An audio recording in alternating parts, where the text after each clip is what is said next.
கோயம்புத்தூர் விசேஷம். கோயம்புத்தூர் விசேஷம். கோயம்புத்தூர் நம்ம சபைக்கு வரணும்.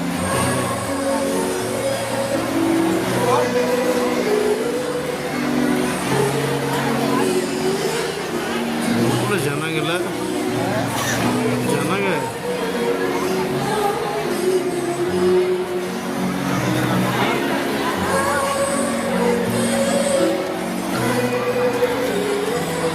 போட்டோ எடுத்து நீ என்ன செய்ய போற? யூடியூப்ல போட்டு என்ன செய்ய போற?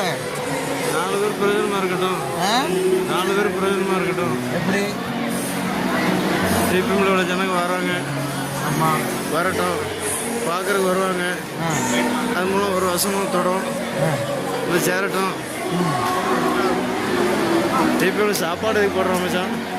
இந்த சாப்பாடு மூலமாக 4 பேர் பிரயோஜனமாக இருக்கட்டும் தான் வரும். இந்த வருஷம் சாப்பாடு போட்டு வசந்தை கொடுப்பாங்க. இந்த வருஷம் தான் அவங்களுக்கு தெரியுச்சு. எவ்வளோ ஜனங்க பாருங்கள், அப்படியே உட்காந்துருக்காங்க. லட்சக்கணக்கான ஒரு பெரிய கிரிக்கெட் கிரவுண்டில் உள்ள ஜனங்கள் அதுக்கு மேலே